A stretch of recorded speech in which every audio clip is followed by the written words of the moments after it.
Today we are celebrating here a special day called Makar Sankranti. For the information of the foreign Sahajogis, I will explain to you what it means.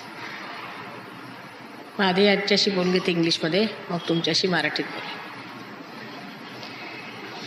It means today is the day the sun crosses over from the tropic of Capricorn to the tropic of Cancer.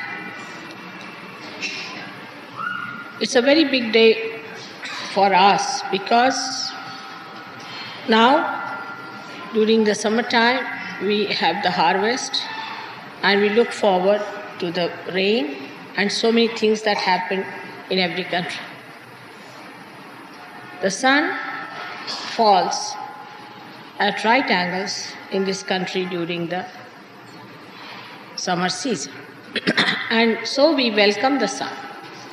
We eat something that you must have eaten already, what we call as til and jaggery.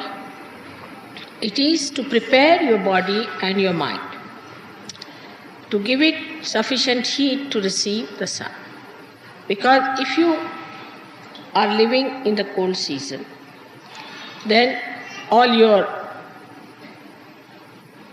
body, mind becomes lethargic and you become also sometimes very lazy about things, in the sense that the day is so small that you cannot achieve many results. So the body has become cold, as we call it.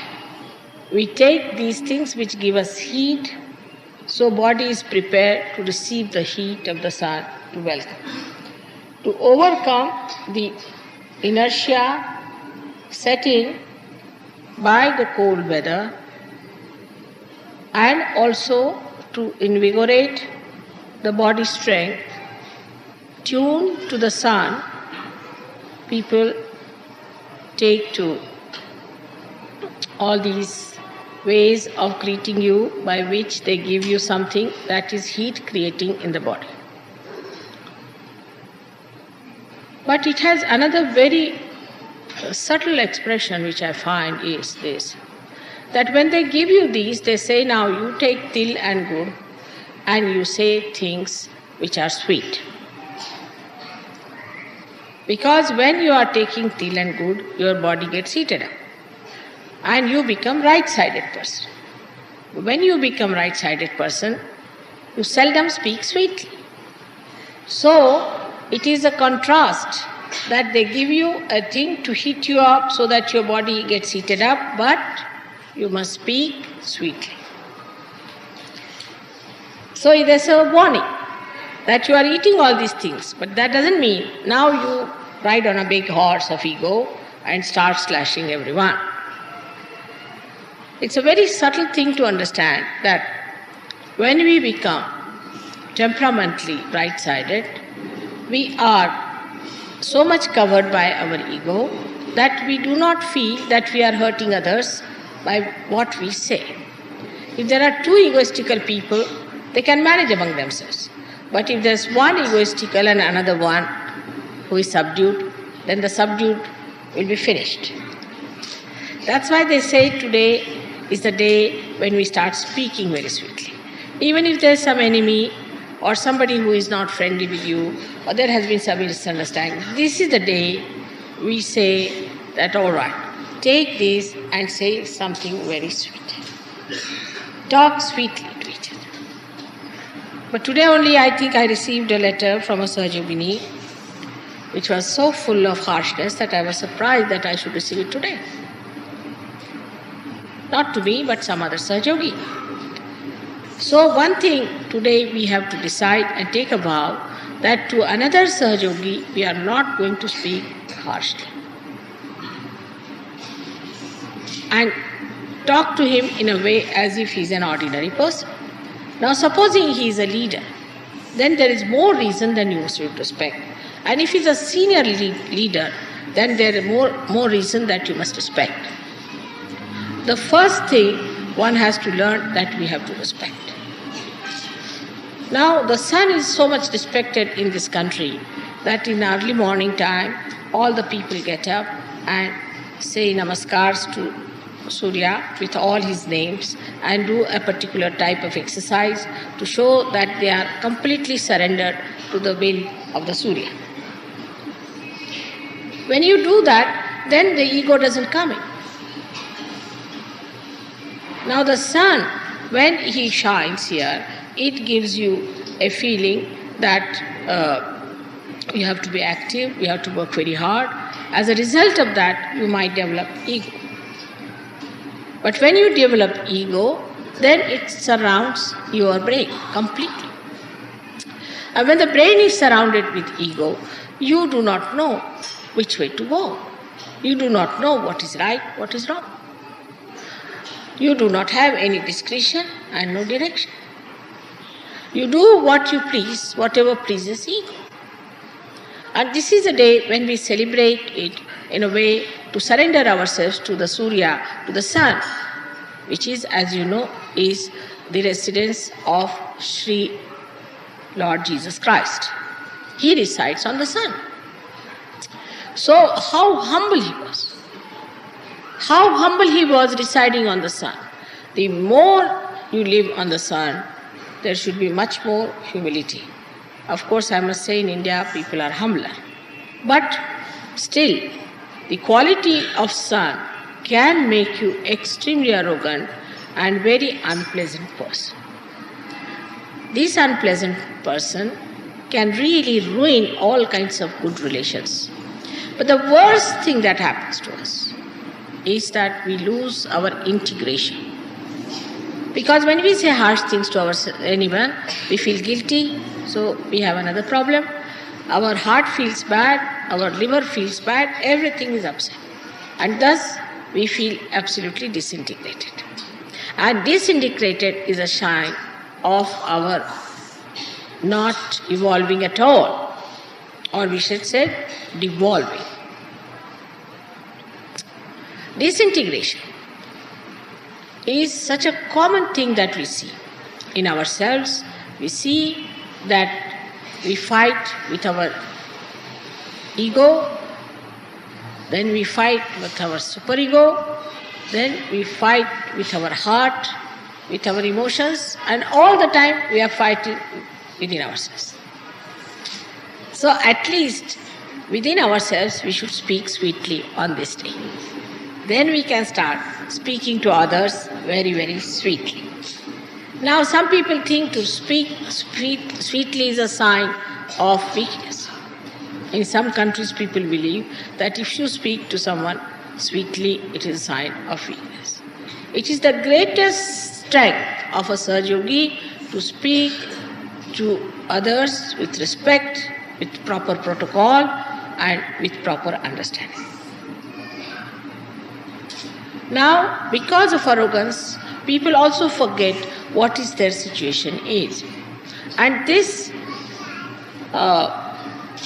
indiscreet temperament gives you no sense of direction. You move in every direction and you don't know where you are going. As long as your ego is satisfied, you go ahead with it, and by the time you discover that you have really become a Humpty Dumpty, you do not know what you have done to yourself. So the best way to conquer your ego is to speak sweetly first of all.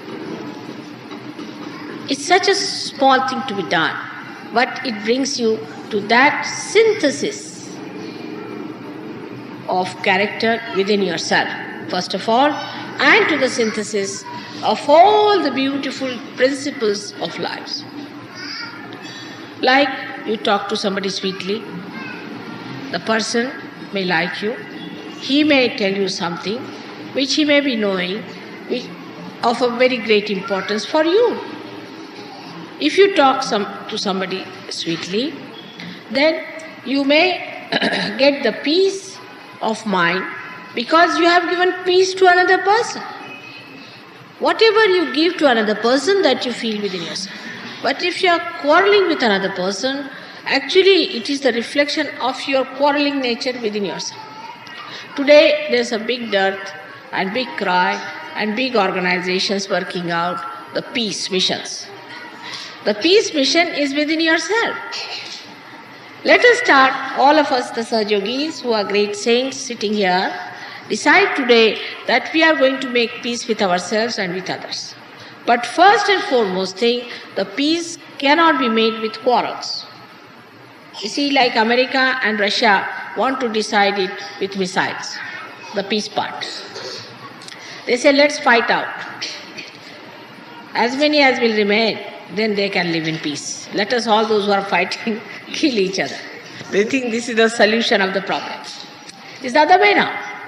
Let everybody live peacefully within themselves and give peace to others, so that this peace will become a nucleus for the peace of the world.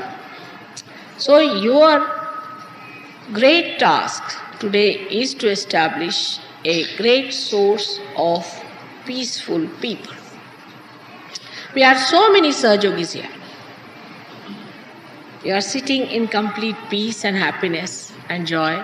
You don't know. You are emitting all that peace, channelizing it and doing it.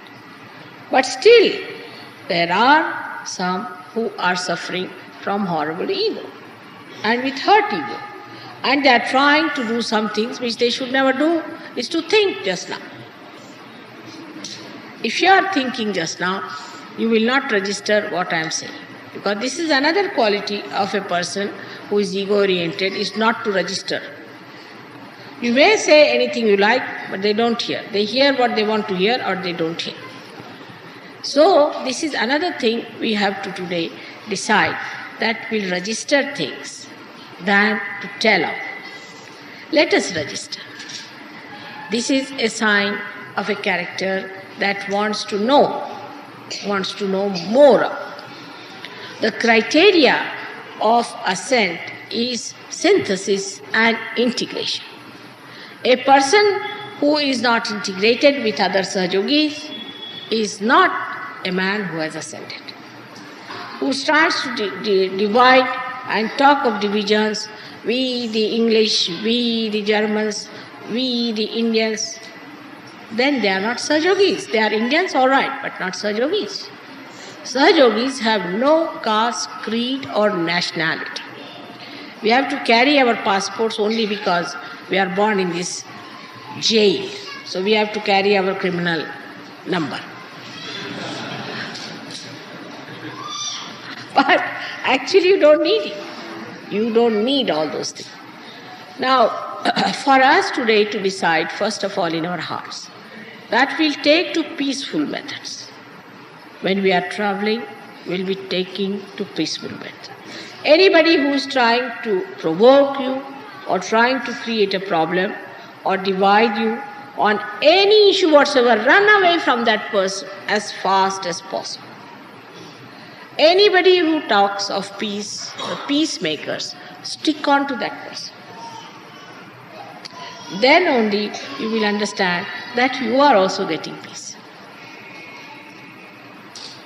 Here you have come to get peace, not to create problems or to listen to your problems, but to get to peace. Peace is a nature or is the quality of your spirit. So once you jump onto your peace, somehow what happens that you go beyond the cause and the effect. You are beyond the cause and the effect. So the cause disappears and the effect also disappears. So today we all have come here to worship the peace, the within and the without. Let us be peaceful people. Let us not join groups who hate, who talk vague, who want to hate one person, want to create a group who says we the Americans or we the this. Just in Sahaja Yoga, you must learn from people who have advanced, who have very much progressed. For example, I would say among all the Europeans, Australians have done very well. There's nothing to feel jealous. All right, if Australians have done well, all right, that's your glory. So ask them how they have done it, how they have worked it out. Tomorrow may be that Americans, I wish that very much, may do the best. So then you should ask them, how have you done so well? That's the way we are going to live. We are not going to compete. We are not going to be jealous, but we are going to absorb all that is best. This is Sahaja. It's the other way around. Like if they discover something, a pilotless bomb, then they will discover something else which is a machineless bomb. No, it is another one. We develop a mind which absorbs everything. And then we develop a bigger mind which gives everything. There is no secret in surgery. Everybody who has known something better, has had some good experiences of surgery, should tell. But then in ego I have seen people start preaching that, all right, this method you try, that method you try. There's no need to do that also. Because of lack of discretion. If you had discretion, you would have known that this is not to be done. What is not to be done in Sahaja Yoga is not to be done. But how will you know when you have no discretion? Like a lost ship. So then you have to see how your mother would act at such a position. And then I am sure you'll go beyond the cause and the effect. So today is a day, I should also not say anything that is in any way hurting to anyone. And I'm trying to make you smile and laugh, but you are so serious. So, today we decide on peace. Peace with ourselves, peace with others. And that is how we worship the Son, Christ, the one who was the emblem, who was the absolute practical symbol of that peace. And once you understand this, I'm sure you will try to follow that instead of hitting everybody, getting angry with everybody. Just forget all these things. You have come here to ascend, and your gain is your gain. Your fighting is not your gain. Remember that.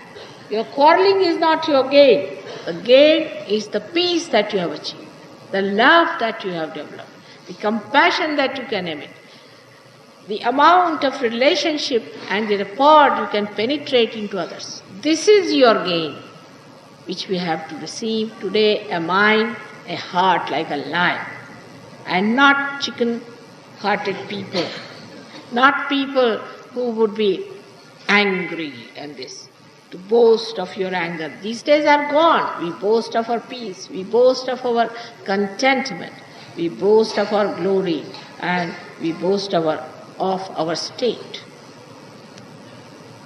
And that is the state where we are now in the kingdom of God. May God bless you.